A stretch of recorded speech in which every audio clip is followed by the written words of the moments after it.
La France choisit dans nos États des élèves officiers pour aller les former. C'est à travers ces mêmes accords.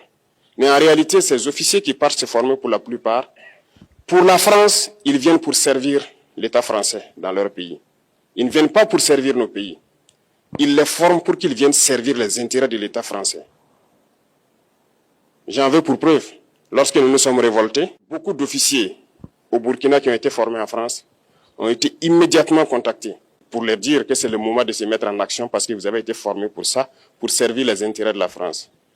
La plupart de ces officiers nous ont rendu compte, nous avons pris acte et nous continuons de suivre. Lorsque un officier formé en France arrive dans son pays et par malheur meurt soit par accident ou bien sur le champ de bataille, en France, il y a une nuit d'hommage aux morts dans l'armée, comme partout ailleurs.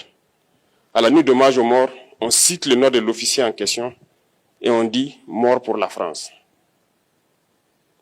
Il ne le forme pas pour servir son pays, il le forme pour servir leur État. Et dans beaucoup d'États africains, il y en a plein de ces officiers. Combien sont patriotes, Dieu le sait. C'est une leçon que Emmanuel Macron a donnée encore aux chefs d'État africains, de se rattraper et de pouvoir vraiment mener cette lutte contre l'impérialisme. Quand je prends dernièrement les propos de Emmanuel Macron sur l'Afrique, eh bien, tout Africain conscient devrait donc comprendre très vite tout ce qu'il a pu nous dire et qu'est-ce que ça signifie. Le général Tiani a dit il n'y a pas longtemps du changement donc de tactique ou de stratégie des forces françaises en Afrique. Et je pense qu'il est venu le confirmer. Il s'agit de dissoudre et de garder un dispositif socle. Et Emmanuel Macron l'a si bien dit qu'on ne peut que le remercier pour cette sincérité. Même si certains ont voulu mettre la poudre aux yeux de leur population, mais la réalité finit par rattraper aussi. Ils ne partiront pas de certains pays.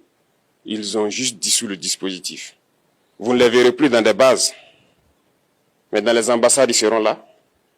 Ils vont constituer des sociétés de sécurité pour sécuriser leurs sociétés qui existent dans ces pays-là. Mais les soldats seront là. Mais vous ne les verrez plus en tenue ou rassemblés dans des bases. C'est tout ce que ça veut dire. Ils vont se réorganiser, mais seront là. Il a parlé de politesse vis-à-vis de certains chefs d'État en leur donnant la primauté d'annoncer donc la rupture ou le départ des forces françaises. Ça nous importe peu, on peut dire. Mais tout ce que nous savons, c'est que si vous voulez une rupture avec ces forces impérialistes, c'est simple, on dénonce les accords. Tout commence par là-bas. Et je pense que l'exemple du Tchad, en tout cas, est palpable. Ils ont commencé par dénoncer les accords. Sinon, si on ne dénonce pas les accords, juste dire que les bases quittent, on n'a rien fait. Parce que le problème se trouve dans les accords coloniaux de défense qui ont été signés depuis l'indépendance. Le plus dangereux n'est pas ceux-là que vous voyez dans les bases. Le plus dangereux, ce sont les conseillers militaires. Les conseillers militaires existent dans tous ces pays. Ils ont existé au Burkina aussi jusqu'en fin 2022, jusqu'à ce que nous prenions nos responsabilités. Et qui sont ces conseillers militaires? C'est ceux-là qui sont censés mettre en pratique la politique de la France ici.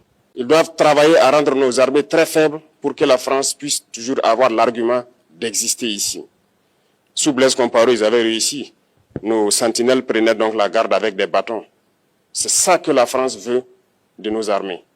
Lorsque nous arrivons à cette étape, nous n'avons pas le choix que de vouloir qu'ils viennent s'installer. Mais l'armée burkinabé a réussi à un moment donné à se débarrasser des conseillers militaires. Malheureusement, je pense qu'en 2019, après l'opération Otapouanou, où ces Français ont vu que l'armée burkinabé avait encore une capacité de réagir au terrorisme, ils ont appelé les chefs d'état-major en France, ils l'ont instruit de reprendre les conseillers militaires dans toute la structure. Eh bien, il n'a pas accepté, mais au retour au pays, les politiques l'ont instruit d'accepter les conseillers militaires. Et c'est là que les conseillers militaires sont revenus dans l'armée burkinabé en 2019.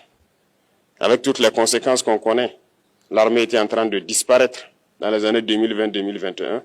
Et d'ailleurs, c'est le moment où beaucoup de militaires ont dû déserter. parce qu'il n'y avait plus d'espoir. On était en train de s'effondrer. Voilà un peu comment ils travaillent. À l'état-major général des armées, dans tous les états-majors d'armée, dans les écoles, c'est eux qui sont censés nous dicter la politique de notre armée. C'est eux qui nous disent combien recruter, quand recruter et qu'est-ce qu'il faut en faire. Ils sont dans les écoles pour nous dire comment il faut les former et ainsi de suite. Tant que ces conseillers militaires sont là, vous n'êtes pas indépendant. Votre armée aura juste l'apparence d'une armée qui sera là en train de faire des parades, du cirque.